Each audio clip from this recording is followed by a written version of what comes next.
Bonsoir tout le monde. Alors, bienvenue ce soir à notre FCQ en direct. Alors, ce soir, sur le menu ce soir, on a une invitée spéciale.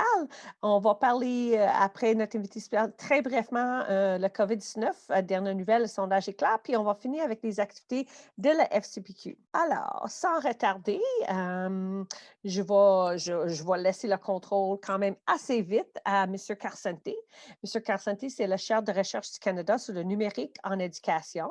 Alors, ce printemps, il a fait une enquête sur éducation, puis dans le contexte de COVID.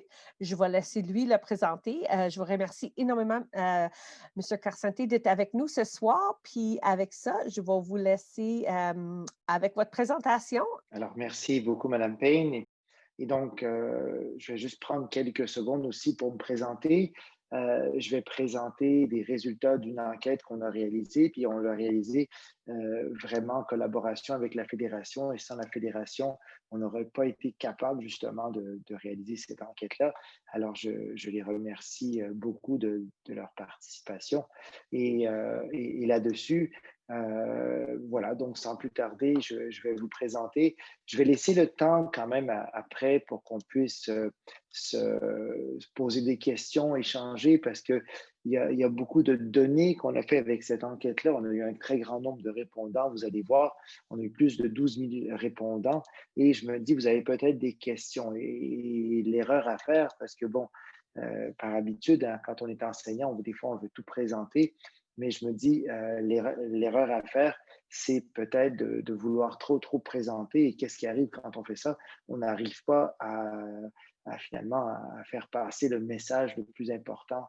Et donc, je me suis dit, j'allais juste présenter certains des résultats, ce que je juge, moi, les plus importants, et laisser de la place pour des échanges. Comme ça, s'il y en a qui ont des questions complémentaires, ben, à ce moment-là, ça me fera plaisir de tenter d'y répondre. Et de toute façon aussi, après la présentation, n'hésitez pas, Madame Payne, la Fédération a mes coordonnées aussi. Et donc là-dessus, ne pas hésiter après, si vous avez des questions, je vais tenter, je dis bien tenter d'y répondre.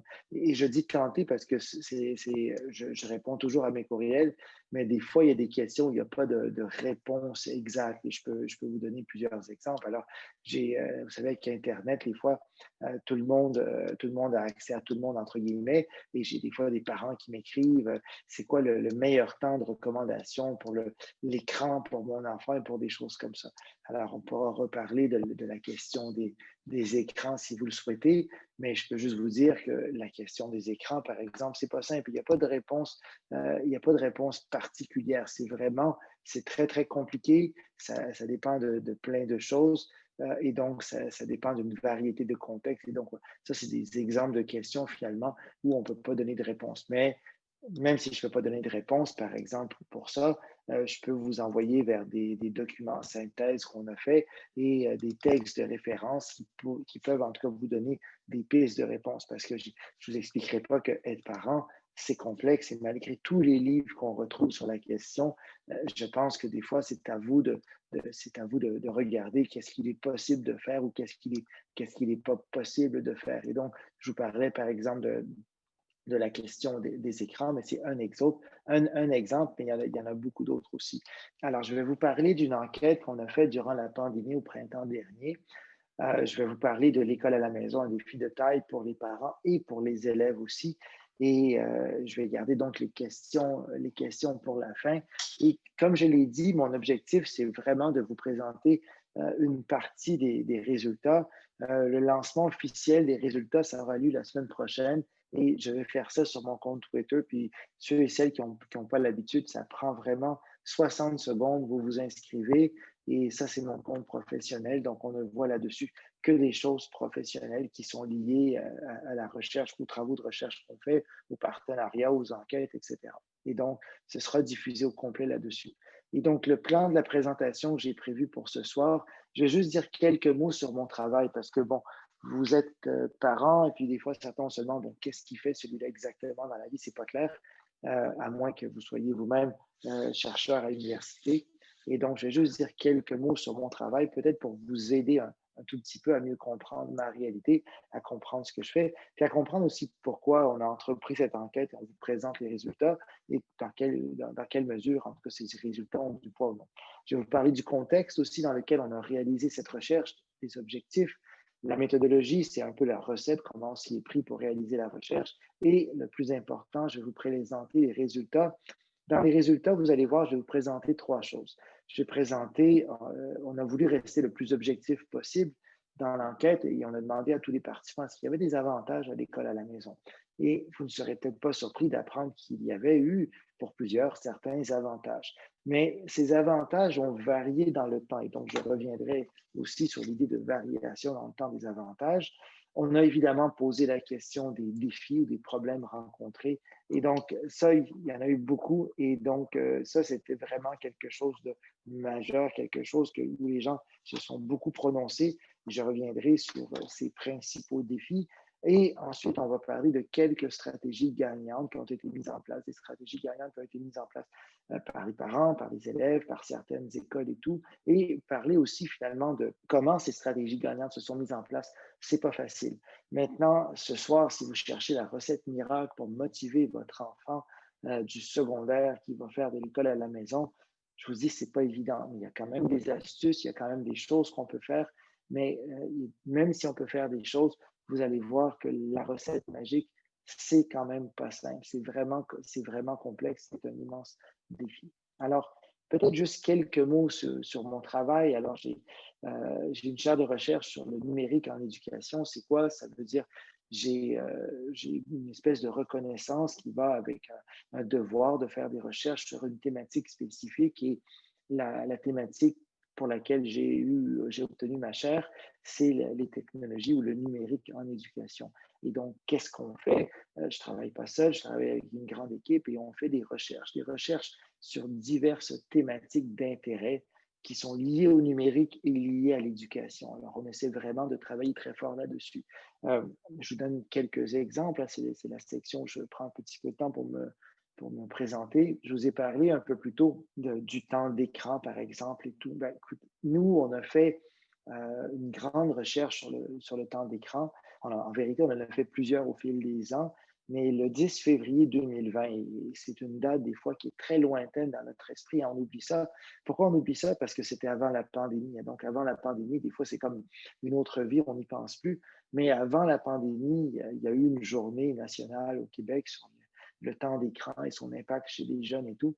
Et nous, bon, parallèlement à cette journée-là, ce qu'on a voulu faire, c'est enlever certains mythes sur la question là-dessus, parce que vous, comme parents, je suis convaincu que si vous êtes ici, c'est que vous avez des enfants. Si vous avez des enfants qui ont un peu plus que 10 ans, je suis convaincu que le cellulaire, c'est un enjeu majeur à la maison. C'est ce que les recherches montrent, pas juste au Québec, on est chanceux. Partout dans le monde, le cellulaire, c'est un enjeu majeur. Il y a des éléments très intéressants par rapport au téléphone cellulaire, à la question du temps d'écran. S'ils sont plus jeunes, c'est le temps d'écran qui est un enjeu majeur aussi. Ça se négocie. Des fois, on peut perdre patience. Des fois, on dit est-ce que je donne trop de temps d'écran? Des fois, on veut fermer tous les écrans. Quel impact que ça peut avoir? Et donc, nous, ce qu'on a fait, c'est qu'on a fait on a fait plusieurs enquêtes sur la question, notamment sur les téléphones cellulaires et les jeunes, sur les écrans et les jeunes. Mais ce qu'on a voulu faire aussi pour aider le gouvernement à avoir un regard plus critique sur la question, et c'est vraiment lié à mon travail. On a recensé toutes les études qui ont été faites sur les écrans et les jeunes et leur impact. Et donc, il n'y a pas tant d'études que ça. Et si ça vous intéresse, c'est un mémoire qui est disponible aussi sur mon compte Twitter. C'est un mémoire de 5 pages. Alors, on fait des rapports scientifiques pour les chercheurs qu'on sait que personne du grand public ne va lire, mais on essaie toujours de faire des éléments pour le grand public qui sont très succincts, qui sont écrits d'une façon vulgarisée. Et donc, c'est un mémoire qui s'intitule, La question de l'usage des écrans et la santé des jeunes, une vigilance raisonnée et une éducation préventive. Le titre est important parce que ça reflète tout le contenu. Ça veut dire il faut être vigilant. On peut faire une éducation préventive, mais dans ce rapport-là, vous ne trouverez pas des balises pour le temps d'écran. L'idée, c'est de comprendre que les recherches actuellement, évidemment, quand je dis qu'il n'y a pas de balises, je dis clairement aussi, on dit clairement dans le rapport, et dans ce rapport-là, ce qu'on fait, c'est qu'on ne présente pas notre perspective. On présente une synthèse de toutes les recherches sérieuses sur la question de 13 000 et quelques recherches. Et en deux mots, ce qu'on dit là-dessus, c'est qu'il y a beaucoup trop de gens qui se prennent pour des spécialistes et qui n'en sont pas. Il y a trop de gens qui vont avec des recommandations sur le temps d'écran. Mais quand on regarde les recherches sérieuses, on sait une chose, c'est qu'au Québec, par exemple, la moyenne de temps qu'un jeune passe devant les écrans actuellement, c'est environ 9 heures. C'est la même moyenne en Amérique du Nord, c'est la moyenne aussi en Europe, avec des toutes petites différences, garçons-filles, etc. Mais ça veut dire quoi? C'est immense le temps qu'on passe devant un écran. Ça, on le sait. Est-ce qu'il y a des impacts négatifs? Mais cette moyenne, ce temps moyen, ne permet pas à des conclusions de cause à effet avec un impact négatif majeur.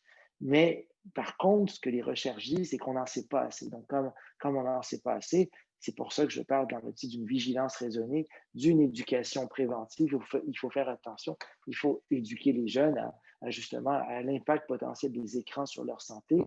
En fait, ce que les recherches montrent actuellement, c'est que les écrans ont un impact négatif si finalement ça a un impact sur la santé psychologique de l'enfant, s'il devient plus agressif, si son comportement change si finalement, par exemple, ça perturbe ses habitudes de sommeil.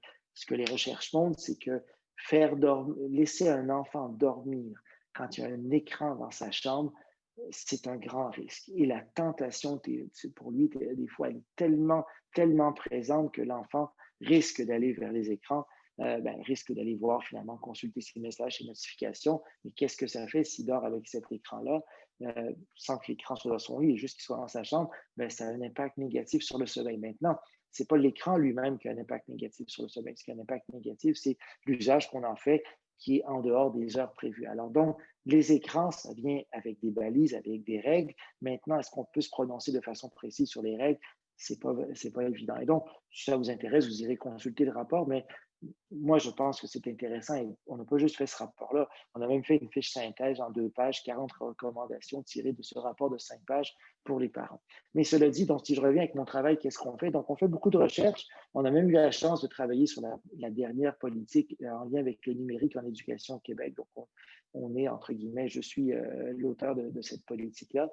Dans les remerciements, on remercie au début, ce qui est très rare dans une politique, l'équipe de recherche qui a travaillé à ça, mais en bout de ligne, on a fait ça. Et pour faire cette politique, on a consulté toutes les politiques similaires sur la Terre dans le domaine du numérique en éducation avant de mettre en place. Et rassurez-vous, dans ces politiques-là, on met beaucoup de bémols, on explique dans quelle mesure c'est important d'éduquer les jeunes, de travailler là-dessus. Et donc, si je continue très rapidement, juste pour vous parler de mon travail avant de parler des résultats, vendredi dernier, par exemple, c'était une journée du numérique en éducation au Québec et on a lancé une nouvelle plateforme qui s'appelle compétencesnumériques.ca. C'est une plateforme où est-ce qu'on utilise un algorithme d'intelligence artificielle qui permet aux jeunes, aux parents, au grand public, et c'est pour ça que vous voyez les 3 images en bas, donc pour vous aussi, par exemple, de développer votre compétence numérique, d'accompagner son enfant à développer sa compétence numérique et tout. Et donc, une plateforme dont on est très fier qui colle vraiment sur la politique dans le numérique au Québec, mais qui permet aux gens de développer leur politique. Alors, je suis toujours dans la partie où je présente un peu globalement mon travail. Donc, on fait des rapports, on fait des recherches, on fait des synthèses de recherche, on a même participé à des politiques, on fait des plateformes, mais tout ce qu'on fait comme travail, c'est lié au numérique en éducation. Et on fait aussi beaucoup de recherches, des recherches en salle de classe, on fait des recherches, on en faisait beaucoup avant la pandémie, et depuis la pandémie, on est une des rares équipes à avoir être passé à travers toutes les différentes strates d'autorisation pour retourner en salle de classe pour faire certaines études avec toutes les précautions d'hygiène. On a un certificat d'éthique qu'on doit renouveler chaque semaine et tout, c'est assez complexe, mais on le fait quand même parce que finalement, on se rend compte que dans certains contextes, les recherches qu'on va mener avec toutes les précautions qu'on prend, mais ça peut avoir des impacts intéressants. Donc, on est allé dans différentes écoles valider certaines choses, faire des travaux avec les jeunes, regarder leur opinion par rapport à diverses choses, etc. Et donc, on a fait et on continue de faire beaucoup de travaux de recherche dans beaucoup de contextes. On regarde l'impact des technologies sur les jeunes et puis donc, et on étudie là, je vous montre juste une vidéo comme ça. Et donc, tout ce qu'on fait, évidemment, c'est avec le consentement éclairé des parents. Ils ont tous à signer un formulaire de consentement. Mais ce qu'on va voir, on va voir l'impact des technologies sur les jeunes. Alors, c'est pour ça que volontairement ici, on regarde, par exemple, pour le sourire des enfants, on voit l'impact sur l'engagement, on voit comment ils sont concentrés, on voit comment ils travaillent en équipe aussi, on voit quand ils ont des problèmes à résoudre, ils s'obstinent entre eux, mais c'est constructif, c'est positif, on voit comment ils travaillent entre eux. Et donc, on voit finalement comment, avec les technologies, ils sont en mesure d'apprendre aussi quelque chose. Et donc, je passe par-dessus ça. C'était juste pour vous dire mon travail. Et quand je vous ai parlé du temps d'écran, si jamais ça vous intéresse, bien, sur mon site, la même chose aussi. On a fait une fiche synthèse qui est tirée de ces 13 000 études qu'on a consultées. Et dans cette fiche-là, qu'est-ce qu'on présente? C'est 40 recommandations pour les parents. Mais ce qu'on dit au début, attention, c'est vous le parent, c'est vous qui êtes le juge. Il faut faire preuve de jugement, de discernement. Mais on donne des balises, des pistes, etc. pour aider son enfant avec la gestion des écrans. Mais est-ce que c'est simple? Absolument pas. Je vous dirais que c'est un des grands défis des parents actuellement. Et voilà. Donc, un des très, très, très, très grands défis vraiment qu'on retrouve actuellement, c'est ça. Et donc, si je saute quelques étapes, contexte actuel, contexte dans lequel on a fait notre recherche, les écoles ont fermé du jour au lendemain. On apprend que les écoles sont fermées. Qu'est-ce qui arrive? Pandémie, et pouf, tout le monde toutes les écoles finalement sont restées fermées très longtemps. On parle des écoles publiques, surtout qui sont restées fermées. Dans le privé, ça a été très, très différent. Et donc, j'étais en réunion et puis on apprend comme ça, on savait que ça venait. Et finalement, le premier ministre a décidé de fermer les écoles.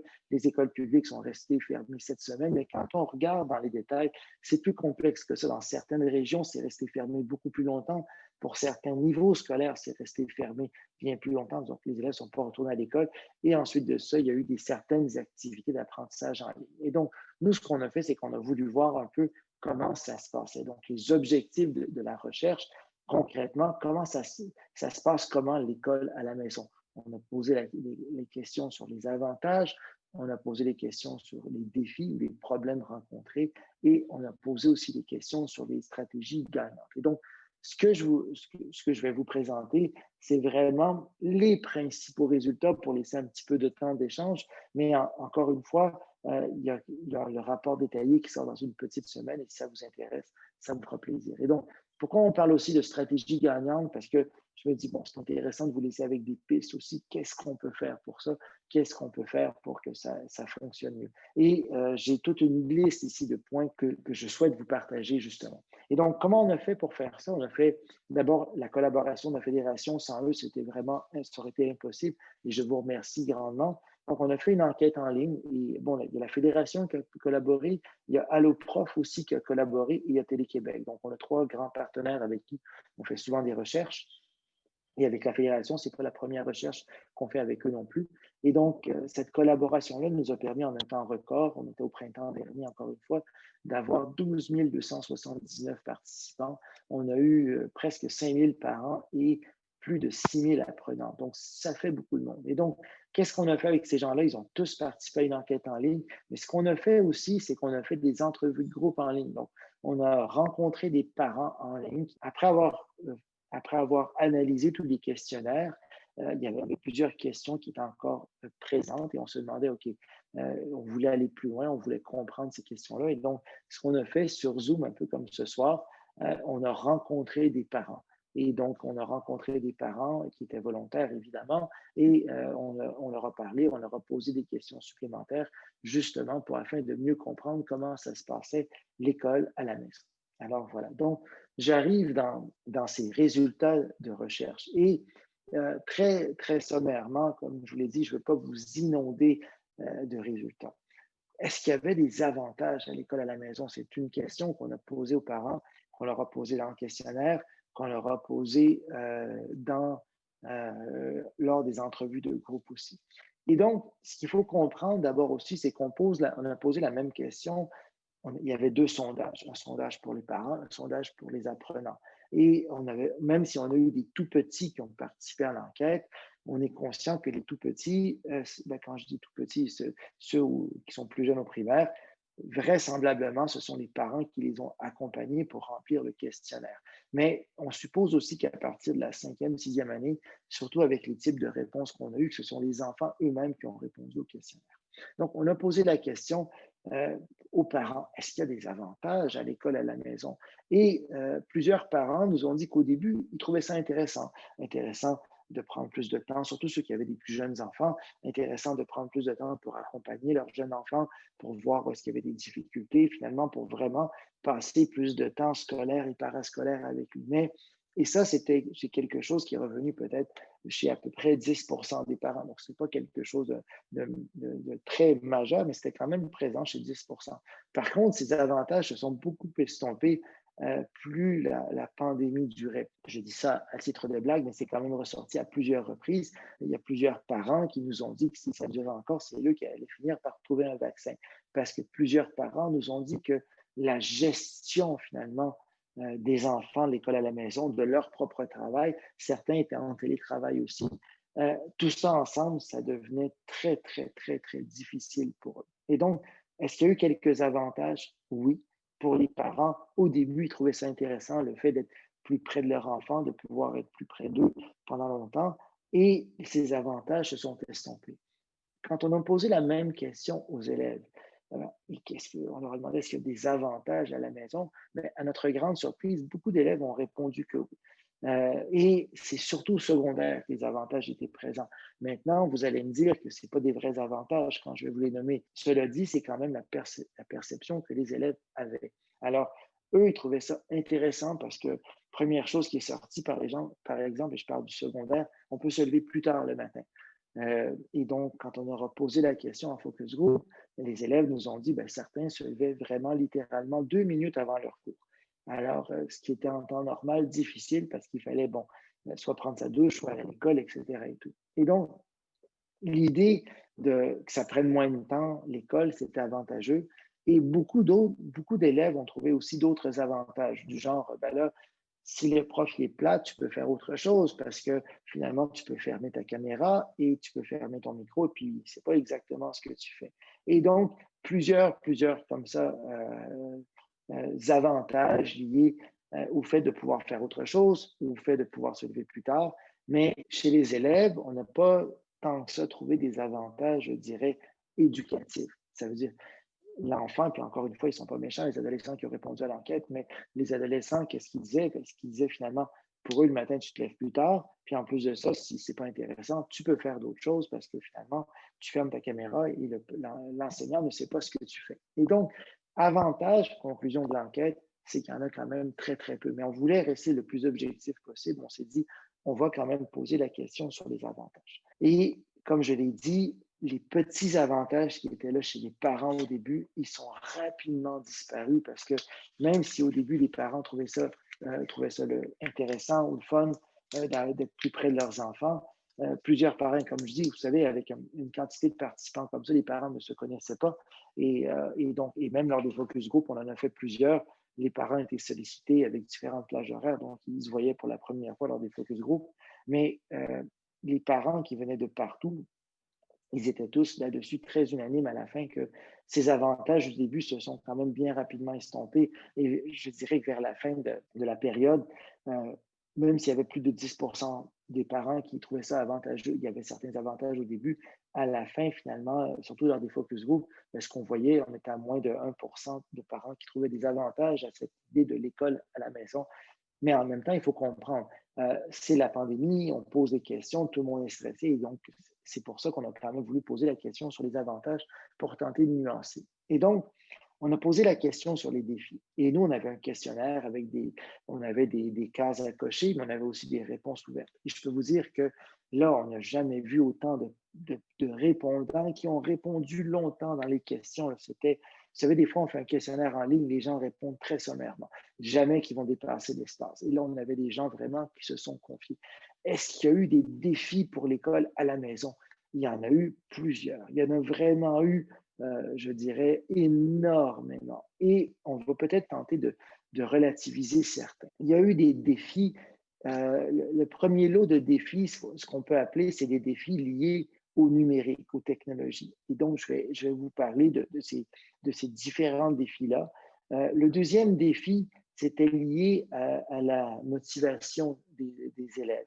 Le troisième, là, je parle des principaux défis, encore une fois. Le deuxième, c'est la motivation. Le troisième, c'est la réussite scolaire. Et le quatrième défi, c'est un mot gentil pour parler de problème, on parle de la communication. Communication avec l'école, communication avec les enseignants. Et donc, quatre principaux défis, mais quand on calcule toutes les réponses, on est à plus d'une centaine de défis différents qui ont été soulignés par les parents. Mais ces quatre-là, ce sont les quatre majeurs. Premier défi, un défi technologique ou un défi numérique. C'est quoi? C'est que, on va mettre le privé entre parenthèses pour maintenant parce que le privé, pour faire bref, les écoles ferment le 13 mars. Le lundi matin suivant, la plupart des élèves du privé sont en ligne en train de suivre leurs cours. Et ça, c'était vraiment, je dirais, la tendance dans la majeure partie des écoles privées. Et donc, ça, c'était quand même quelque chose qui était très évident. Mais on va aller au public pour l'instant, on reviendra au privé après. Et là, je vous ai dit que j'allais vous parler surtout de quatre principaux défis, mais je vais vous parler d'autres défis aussi qui sont arrivés après pour élargir un petit peu ce qu'on vous présente. Donc, les technologies, qu'est-ce qui était problématique avec les technologies? D'abord, dans la plupart des foyers, il n'y avait pas suffisamment d'appareils pour apprendre pour chacun des enfants. Et on ne parle pas des foyers les plus défavorisés, dans tous les foyers. Évidemment, dans les foyers défavorisés, c'était encore plus important. Donc, un problème au niveau d'une quantité d'appareils. Et je vous donne une situation type, une famille de 5, 2 parents, 3 enfants. Qu'est-ce qu'il y a dans la maison? Bien, il y a finalement 3 appareils électroniques pour apprendre. Mais il y a le papa ou la maman, ou des fois les deux, qui sont dans le télétravail aussi. Alors, comment on gère ça? Et là, tu as 3 enfants. Et les 3 le matin à 9 heures, ils ont un cours. Comment tu gères ça? Alors là, pour les parents, c'était la catastrophe. Et au début de la pandémie, si vous vous rappelez, commander en ligne, ça prenait un temps effroyable. Je me rappelle, nous, de notre côté, on a commandé des choses en ligne, on les a reçues fin juillet, puis on avait complètement oublié qu'on avait commandé ça. Alors, quand c'est arrivé, on était presque surpris, mais au début de la pandémie, il y avait finalement un défi majeur à ce niveau-là. Donc, il y a un défi numérique avec un nombre d'appareils et ce défi-là, évidemment, dans certaines familles, surtout en milieu plus défavorisé, c'était immense. Il y a un défi au niveau de la connexion Internet aussi. La connexion Internet devenait problématique. Imaginez-vous, là, sur vidéo comme ça, 5 personnes en même temps dans la maison, ça ne marche pas. Et même moi, de mon côté, quand on avait des défis, je demandais à tout le monde, OK, plus personne sur Internet parce que j'ai une conférence, j'ai une visio, mais on ne peut pas faire ça régulièrement. Puis des fois, quand ça ne fonctionnait plus, j'appelais mon fournisseur sans le nommer. Là, mon fournisseur me répondait, c'est à cause de vos voisins. Mais là, qu'est-ce que je vais faire? Là? Je vais sortir dehors, aller cogner à la porte de mes voisins pour leur demander si vous avez des ados, attention, demandez-leur de ne pas jouer en ligne. Donc, le défi d'Internet, c'est arrivé pour plein de gens. Et c'était compliqué quand même. Parce qu'imaginez-vous, tu suis un cours en ligne, tu es déconnecté, tu reviens, tout ça. C'est pas facile. Mais au début, tout le monde s'habituait. Donc, technologie, là, ce premier grand défi, il y a un problème d'équipement, il y a un problème d'accès Internet. Et le troisième problème, qui est toujours lié aux technologies, c'est que finalement, tu mets un enfant devant un écran pour apprendre et comme parent, tu ne peux pas rester toujours derrière lui. Alors, qu'est-ce qui arrive à l'adolescence, par exemple, ou qu'est-ce qui arrive aussi chez d'autres enfants? Mais dans un contexte où tu n'es pas obligé de mettre la caméra avec l'enseignant. Et donc, qu'est-ce qui arrive? Et donc, ces enfants qui avaient leur propre appareil pour apprendre, qu'est-ce qui arrive? Bien, ils étaient tentés, ils étaient distraits par les notifications, ils étaient tentés de faire autre chose et tout. Et donc, et puis, pourquoi je vous ai dit qu'on allait en salle de classe, c'est quand même, c'est très important. Et toutes les photos qu'on a prises, évidemment, on a l'autorisation des parents, mais quand on est allé dans certaines salles de classe, et on est allé encore récemment, il y a encore des enfants à la maison, beaucoup de centres de services scolaires, anciennement les commissions scolaires, les écoles, pour vous, les parents en bout de ligne, on dit aux enfants de ne pas activer leur caméra. Pourquoi? Pour pas justement que, en activant leur caméra de façon, entre guillemets, plus ou moins intrusive, dans les gens dans la classe, on voit tout ce qui se passe à la maison et tout. Mais et je peux comprendre que pour des raisons éthiques, on n'ait plus demandé ça. Dans le privé, tout le monde est obligé d'avoir sa caméra ouverte. En général, c'était la loi dans le privé. Mais dans le public, dans beaucoup de centres de services scolaires, et je pourrais vous montrer des photos, on faisait justement, on avait un projet de recherche là-dessus très récemment, et le fait de fermer ta caméra, qu'est-ce que ça fait? Ben, ça veut dire que tu as des jeunes qui font autre chose. Ils pourraient être allés dans des salles de classe quand ça a réouvert au printemps dernier, pour y être allés très récemment et depuis la rentrée scolaire. Je peux vous dire que c'est un immense défi pour les enseignants. Imaginez-vous, là, et là, on a vu ça récemment, là, tu es dans une salle de classe, il y avait une dizaine d'élèves en ligne qui prenaient Teams dans cette école-là.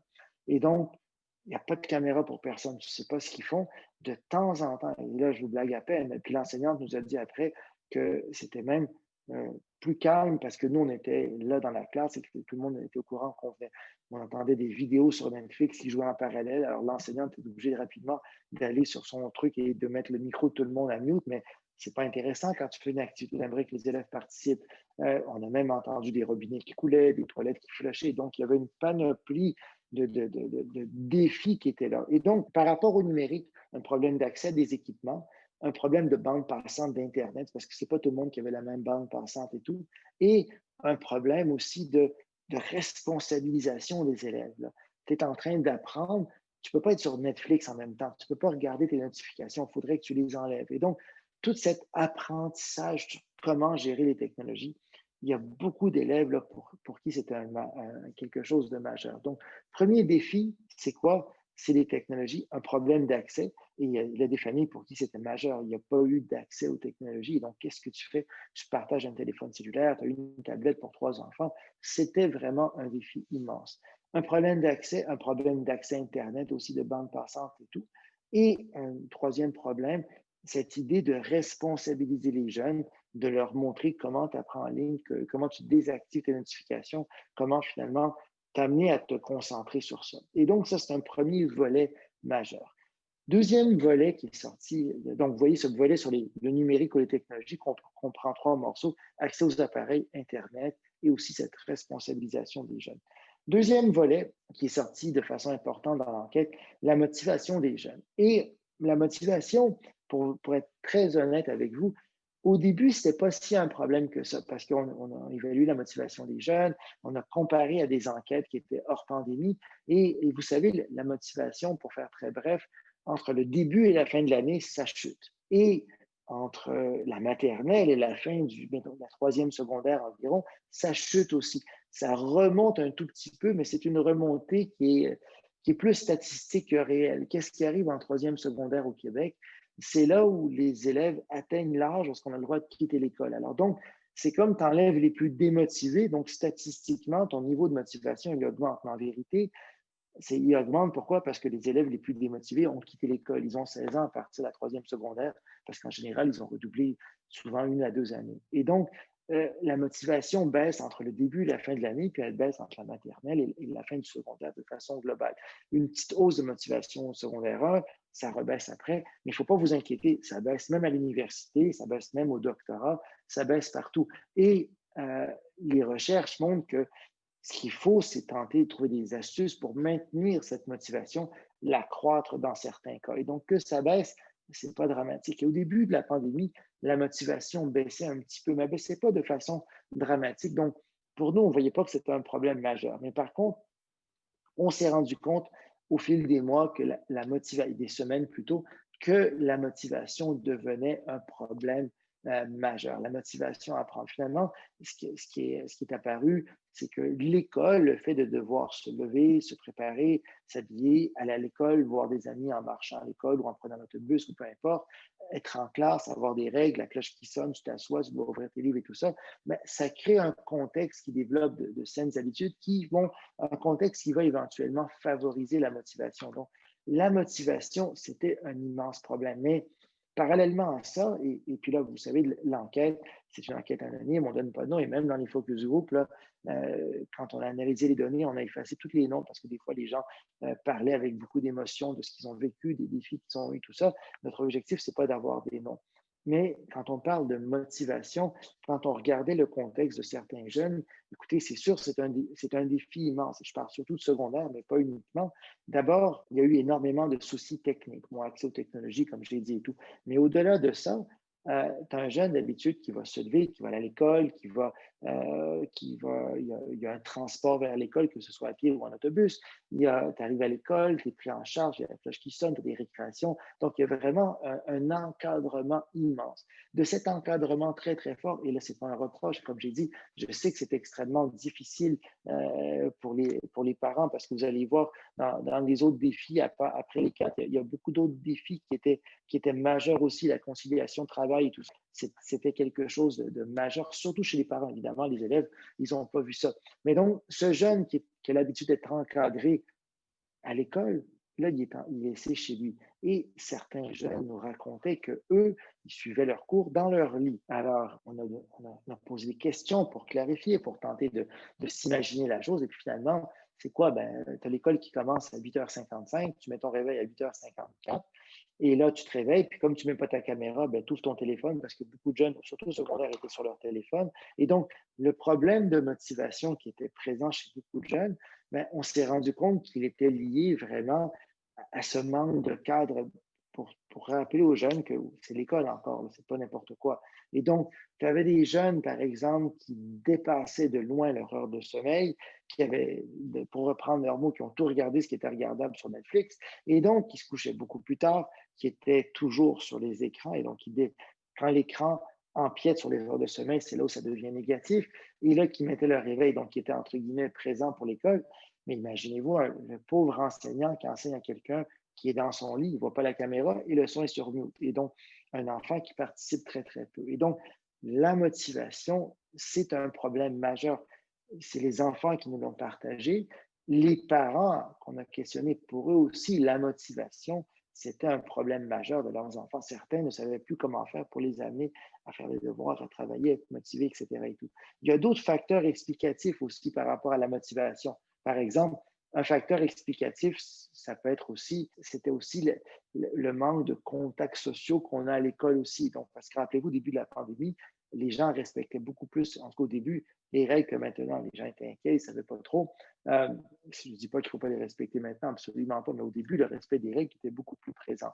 Et donc, le défi majeur, vraiment, vraiment important et un défi qui était là, c'était la motivation. Et donc, ce défi-là s'explique par plusieurs choses, un manque de cadre, le fait qu'il n'y ait pas cet aspect social qu'il y a à l'école aussi, et plusieurs autres aspects aussi. D'autres aspects qui expliquent la motivation, c'est par exemple, ce que beaucoup d'élèves nous ont dit, c'est que les cours à eux, c'était plate.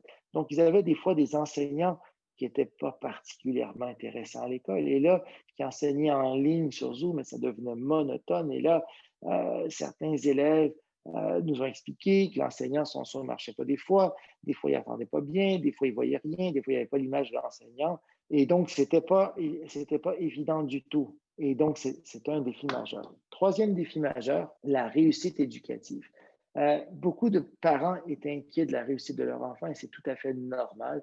Les enfants, est-ce qu'ils étaient inquiets pour leur réussite? Écoutez, non. Même chez qui c'était le plus inquiétant, c'était certains élèves de secondaire 5 qui étaient inquiets pour leur réussite parce qu'ils se demandaient, là, je vais aller au cégep, puis il manque des crédits, qu'est-ce qui va se passer et tout. Mais finalement, bon, comme tout le monde, ou presque, a pu passer au secondaire suivant, ça s'est relativement bien passé. Mais la question de la réussite scolaire, ça a été une inquiétude majeure pour les parents. Et par contre, au niveau de la réussite, on est toujours inquiet de la réussite de son enfant. C'est sûr qu'en contexte de pandémie, on était 2 fois plus et qu'après 7 semaines, pas d'école, on l'était encore particulièrement. Et cette inquiétude pour la réussite était particulièrement présente chez les parents qui avaient des enfants qui avaient des besoins particuliers. Et ça, c'était vraiment, vraiment, vraiment quelque chose qui était majeur. Quatrième défi majeur, parce que là, je vois que le temps file, la communication. Et là, je pense que si on regarde la quantité de mots quand on analyse les réponses, c'est là où il y a le plus de mots. Beaucoup de parents ont trouvé que les écoles de leurs enfants, les enseignants de leurs enfants n'ont pas assez communiqué. Les résultats de l'enquête montrent que pour plus de 30 des parents, il y a eu une seule communication de l'école, de l'enseignant ou du centre de service scolaire en 7 semaines. C'est immense quand même. Une seule communication en 7 semaines. Les autres devaient se fier à la conférence de presse journalière du premier ministre pour en apprendre plus. Et donc, beaucoup de parents ont dit que même si les écoles étaient fermées, ils auraient vraiment, vraiment aimé être plus au courant. Mais cela dit, pour 30 des parents, c'était la réalité. Pour un autre 30 il y a eu une communication hebdomadaire. Bon, certains parents disaient que c'était insuffisant, mais il y a eu quand même une communication plus régulière pour finalement, pour vraiment vous présenter le portrait complet de la situation. Cette communication, ce qui est arrivé, c'est que c'était très, très inégal. Dans les écoles privées, la communication est restée très, très, très régulière et tout. Dans le public, c'est là ce qui est le plus inégal, mais inégal où finalement, il y en a certains qui ont un message ou zéro en cette semaine, et c'est 30 des parents. Mais parallèlement à ça, au public, il y a des parents qui nous ont raconté aussi dans le questionnaire et en focus group. Donc, c'est arrivé chez plusieurs enseignants qui se sont levés un matin, qui avaient des travaux, et là, on parle d'enseignants du primaire, évidemment, des travaux dans leur boîte aux lettres parce que l'enseignant était passé dans les diverses boîtes aux lettres à aller porter des travaux, des tâches à faire ou des choses comme ça. Et donc, à la fois, il y a eu des enseignants qui sont restés, entre guillemets, cette semaine en vacances, et d'un autre côté, il y a eu des enseignants se sont déplacés, qui sont allés porter des choses. Donc, il y a eu vraiment, mais globalement, la communication, l'insuffisance de communication, voire l'absence dans certains contextes, c'était un défi majeur, majeur, majeur pour une grande partie des parents et même aussi pour les élèves aussi. Il y a beaucoup d'élèves de la fin du secondaire qui se plaignaient. Eux n'avaient pas de nouvelles, c'est leurs parents qui avaient des nouvelles aussi, mais vice-versa aussi. Donc, recommandation pour les écoles, c'est quoi? C'est informer à la fois le jeune et les parents. Il y a des parents qui voulaient être informés, mais il y a des enfants, quand tu es en secondaire, en cinquième secondaire, tu aimerais être informé directement, pas devoir passer par ton parent pour tout ça. C'était les quatre principaux défis, donc la partie technologie, l'accès aux technologies, l'Internet, puis être responsable pour les utiliser. L'aspect motivation qui s'explique par divers facteurs, mais qui était quand même un problème majeur. La question de la réussite qui finalement ça n'a pas été un problème en bout de ligne parce que les élèves ont réussi. Est-ce qu'ils ont moins appris? Oui, ils ont sûrement moins appris parce que cette semaine, pas d'école, tu apprends moins, mais en même temps, toute la population québécoise, voire planétaire, a moins appris pendant un certain temps. Donc, sauf peut-être les écoles privées. Donc, la réussite, c'était un souci, je dirais. La communication, c'était un problème majeur. Et ça représentait les quatre principaux problèmes. Mais il y en a eu d'autres problèmes aussi. Alors, parmi les autres problèmes, par exemple, la conciliation travail-famille pour les parents. Pour eux, pour vous, finalement, parce que vous êtes parents, c'était un défi immense. Et encore une fois, il y en a eu beaucoup d'histoires de parents qui nous racontaient, bon, on a 3 enfants, mon mari travaille à l'extérieur, moi, j'étais en télétravail. Donc, en télétravail, elle devait organiser ses enfants, comment tu fais et tout. Et le grand défi pour beaucoup de ces parents-là aussi, c'était l'inégalité dans l'école, parce qu'il y a eu des témoignages très, très touchants dans des entrevues de groupe. Une maman qui me disait, bon, son plus grand qui était en troisième année, son enseignante, elle faisait quelque chose en ligne tous les matins pendant 1 heure. Mais son plus petit n'avait rien. Alors, son plus petit était triste que lui, finalement, il n'y a pas d'école, puis il est en première année. Alors, finalement, elle a écrit à l'enseignant de son plus grand de troisième année, savoir si le plus petit de première année pouvait au moins assister. Et donc, oui, il a pu assister. Mais imaginez-vous, là, tes parents, tu es en télétravail et tu dois gérer tout ça aussi avec tes enfants en temps réel. Et donc, c'était pas simple, c'était vraiment, vraiment difficile. Et donc, pour plusieurs parents, ça a été une période extrêmement difficile, cette idée de conciliation travail-famille. Un autre problème qui a été soulevé aussi, et là, je dépasse un peu les quatre principaux défis, la question de l'horaire. Beaucoup d'écoles, et c'est comme ça que beaucoup d'écoles privées ont commencé, si on prend l'exemple du secondaire, ils ont repris l'horaire du secondaire et ils ont fait ça en ligne sur Zoom. Et ça a été très difficile. Et avoir des enfants en salle de classe pendant 5 heures d'école, ça se fait des 4 périodes de 75 minutes. Mais reprendre la même chose sur Zoom en ligne, c'était extrêmement difficile. Donc, beaucoup d'écoles ont finalement appris de ça, raccourci leur temps vidéo, amener les élèves à être plus actifs, à faire des projets, à faire des travaux, à faire des choses, à être actifs, parce que rester passif comme ça, à écouter des enseignants en ligne, c'était très difficile. Et finalement, quand on regarde d'autres problèmes, ce qui était quand même important, cette idée de concertation. Des élèves nous ont dit que des fois, ils ont montré un message à l'appui qu'ils ont eu deux cours en même temps. Alors, le prof de français, le prof de maths qui décide de faire un cours en même temps. Et les parents aussi disaient que l'horaire changeait toujours pour les écoles, l'horaire en ligne et tout. Et donc, d'importants défis aussi pour les parents. Et voilà. Et donc, le rapport détaillé présentera d'autres défis, mais c'était juste pour vous faire part un peu de ces-là. Maintenant, il y a eu des stratégies gagnantes aussi qui ont été mises de l'avant. Il y en a eu plusieurs. L'idée des stratégies gagnantes, là, il y en a qui sont pas liées aux parents, qui sont liées finalement à qu'est-ce que l'école peut faire. Là où ça se passait mieux, c'est quand il y a un horaire fixe.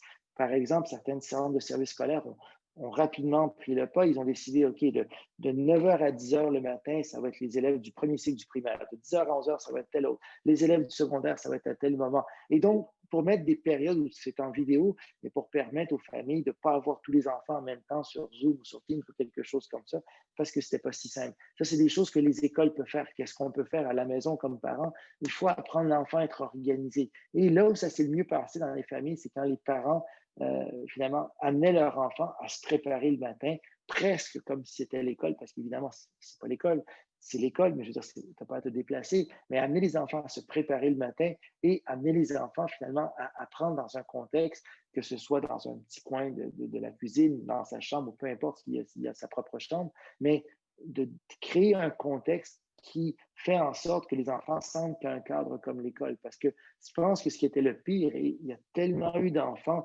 écoutez, là, on parle de 17 des élèves du secondaire qui nous ont dit qui ont à un moment donné suivi leurs cours dans leur vie. Alors, c'est certain que quand tu es enseignant, ça ne peut pas être la stratégie gagnante d'avoir des élèves dans leur vie. Déjà, des fois, on peut les trouver qui sont peut-être pas participatifs. Alors, si tu sais, mais là, ils ne le savaient pas parce que leur caméra était éteinte. Mais donc, c'est toutes des idées, c'est toutes des choses comme ça auxquelles il faut faire attention. Et donc, quand on est parent, qu'est-ce qu'il faut faire?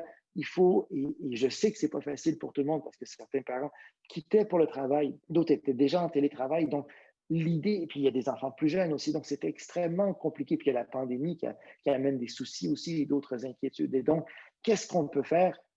Donner un cadre qui montre que l'école, il faut se mettre dans une prédisposition importante et parallèlement, il faut que l'école travaille avec ses horaires, la concertation et d'informer les parents régulièrement aussi. Et donc, par exemple, on a publié ça aussi sur le site du ministère, les astuces pour apprendre à la maison. Donc, installe-toi confortablement. L'idée, c'est quoi? C'est trouve un endroit de travail, fixe-toi un horaire et essaie de le respecter. Limite le plus possible les distractions. Alors, quand je parlais des notifications et des choses comme ça, regarde les ressources qui te sont proposées et reste en contact avec des amis pour te motiver, pour progresser et tout.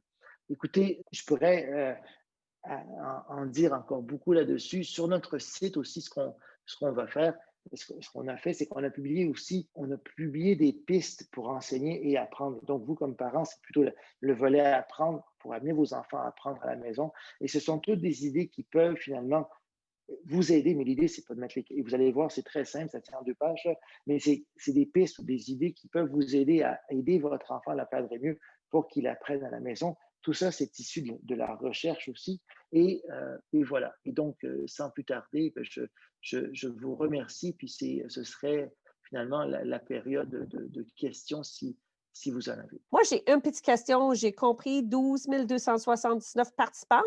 Combien de parents puis combien d'apprenants? Un petit peu moins 4800 et quelques, je pourrais regarder ma dipo, un petit peu moins de 5000 par an dans tout ça qui ont OK. participé. Puis le reste, c'est C'était des apprenantes. C'était vraiment ouais, des jeunes qui sont des, répondus. ouais, c'est Wow! vraiment, c'est ça. C'est comme, Ça, c'est mais intéressant. avec AlloProf, c'était plus facile d'aller rejoindre les jeunes. Puis avec votre fédération, on a pu rejoindre les parents. Alors, Excellent. Une bonne on est en combinaison. partenariat. Voilà. Mais merci à vous Excellent. encore une fois et au Merci. plaisir. Alors, bonne soirée. À la prochaine. Merci à vous. Au revoir. Alors, on va continuer notre soirée. Alors, une petite mise à jour sur le COVID, notre sujet préféré de l'année. On espère qu'on va trouver quelque chose d'autre. Alors, COVID, les dernières nouvelles. Un petit sondage éclair. Là, il faut que je trouve le sondage. Ah, on va poser le sondage pour nos comités de parents. Il y a un sondage aussi qui est parti par courriel aujourd'hui. On demande nos délégués puis les présidentes de répondre. Ce n'est pas un sondage envoyé à la grande public, mais on va faire. Oh oui, je sais, Michel, il y a déjà beaucoup de monde qui a répondu. On était rendu avant que j'ai commencé le FSP en direct, on avait déjà 45 réponses. On est aussi hot que toujours pour avoir des réponses vite. Alors, le sondage pour ce soir, êtes-vous favorable à la prolongation du congé de fête afin de ralentir la progression de la COVID-19? Oui, non, indécis. Puis la deuxième question, si le congé de fête devrait être prolongé, quel devrait être l'avenir des journées de classe ainsi perdues?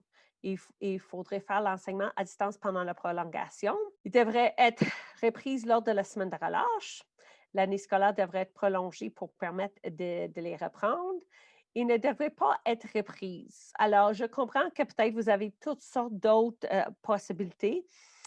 Malheureusement, dans ces sondages-là, dans Zoom, on ne peut pas ajouter d'autres. Vous pouvez, s'il y a d'autres choses, mettre dans le Zoom, sinon dans le chat, excuse-moi, ou tu peux les partager avec votre président ou délégué de comité de parents qui peut le mettre dans le grand sondage. Alors, 50 sont favorables à une prolongation, 29 non, puis 21 indécis. Ouh, ça va être une élection très intéressante. Si les congés de fête sont prolongés, il faudrait faire l'enseignement à distance l'enseignement à distance, presque 80. Quand on arrive à 80, on trouve ça, on est dans le bon chemin. Il devrait être reprise lors de la semaine de relâche. Alors, je comprends, il n'y a pas grand monde qui veut perdre la semaine de relâche. L'année scolaire devrait être prolongée, pas grand monde intéressé dans ça non plus, puis il ne devrait pas être repris. Alors, quand même, 14 qui pensent qu'on peut permettre de perdre des journées de plus de présence en classe ou d'éducation tout court. Alors, mais merci beaucoup pour votre opinion puis vos statistiques. On va rencontrer le ministre plus tard cette semaine pour faire vouloir vos points. Puis c'est sûr que c'est pas juste ça. Comme je dis, le grand sondage est parti aussi. Les activités de l'FCPQ, on a des formations qui s'en viennent le 18 novembre, accompagné de parents en lecture-écriture. C'est mercredi soir avec les orthopédagogues. La semaine prochaine, introduction aux troubles d'apprentissage avec l'Institut de troubles d'apprentissage. Le 1er décembre, définit ces règles de la vie numérique. Ici, si vous avez assisté à notre colloque en 2019, ou si vous avez peut-être entendu M. Cartier faire mention, c'est important de définir les règles de vie numérique, le temps d'écran, etc. Alors, Stéphanie Dion vient nous donner des trucs pour établir des règles de vie numérique avec nos jeunes. Puis, le 9 décembre, la régie interne et fonctionnement par nos formateurs de la FCPQ. À part de ça, le mot de la fin, si vous avez des questions, besoin d'aide, on est toujours disponible, téléphone, le service conseil ou bien sûr, parentquebec.ca. Alors, sur ça, nous excusons, on était un petit peu plus long ce soir pour votre présence ce soir. Puis, je vais juste finir par dire que je vous souhaite une bonne semaine. Puis, à la semaine prochaine. Bonne soirée tout le monde.